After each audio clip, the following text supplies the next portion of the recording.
There are many frameworks out there when it comes to scaling Agile. Safe, Less, Spotify, and the list goes on and on. But how do you know which framework is the best for you and your company? The answer is you don't. At least not upfront. Hey, my name is Jean from Project Scagile, a free learning platform for practitioners that want to scale Agile in their companies. And this is part 1 of 4 in our Stop Failing at Scaling video series. Let's dive into it. When it comes to Agile frameworks, there are basically 2 perspectives. Number 1, frameworks are evil and we don't do frameworks. Well, I can definitely see where this is coming from, but still, I think this perspective has serious downside as it's preventing you and your colleagues to learn about these other frameworks and what they include. So if you hear safe and you immediately explain everyone in the room why it's bad, you're preventing you and your team to get to know the framework and the solutions that they are proposing. Instead, what you should try is to establish an open mindset within your company to get to know all those different approaches and discuss them. In these discussions, you and your team can figure out which solutions they propose for certain problems are worth investigating for you and which match the circumstances in your company. The other perspective is you just choose one Agile framework and then you do copy-paste and stick to it.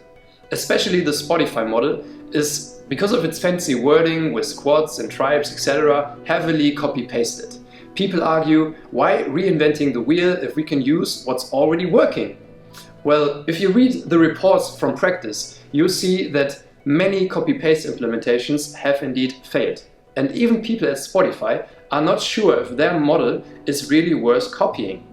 The main problem with copy-paste is frameworks are complex and can be very intimidating for your teams. Introducing a framework can unnecessarily create insecurity in your teams by forcing your teams to change their ways of working.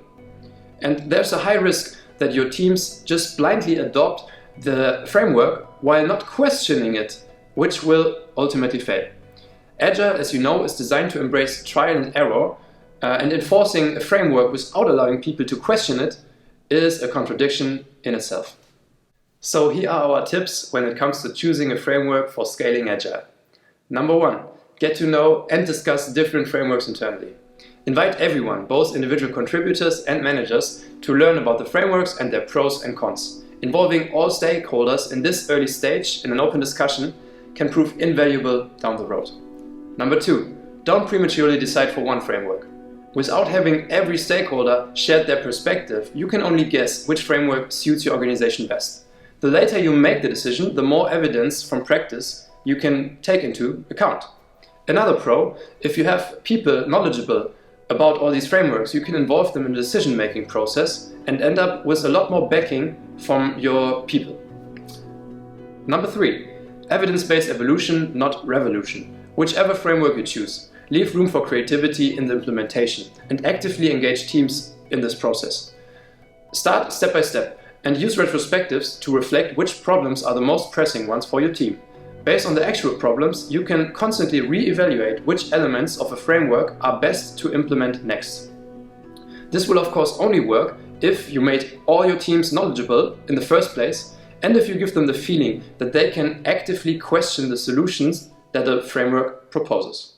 This was part 1 of the Stop Failing at Scaling video series. I hope you found these tips helpful. Feel free to share your thoughts below in the comments and let us know which challenges you are facing in your Agile transformation.